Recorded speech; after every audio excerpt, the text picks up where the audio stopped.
ह्या Facebook live मध्ये अश्विनीने स्वतःच्या नवऱ्याचा जीव जाताना पाहिला. व्हिडिओ लास्टला पहा. लास्टला त्या ओरडते. कारखान्याची कंप्लेंट वगैरे करत होती. काट्याची किरण आहेत ते काटे किरण आहेत हे बघा कशी किरण आहेत.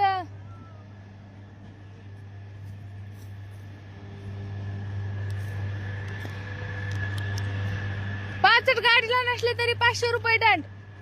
पुन्हा गाडी ट्रॅक्टरवाला किरणाची गाडी खाली करीत नाही बैलगाडी लई तर नियम यागळा या.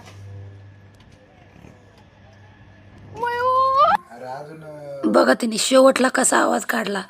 तिने स्वतःच्या डोळ्यांनी बघितलं की गाडी पडली, त्याच्यामुळेच ती अशी वरडली. आणि नंतर मोबाईल फेकला असेल म्हणा, काही म्हणा. नंतर लाईव्ह बंद झाला. पण तिने डोळे पाहिलं की उसाची गाडी आता नवऱ्याच्या अंगावर पडलेली आहे.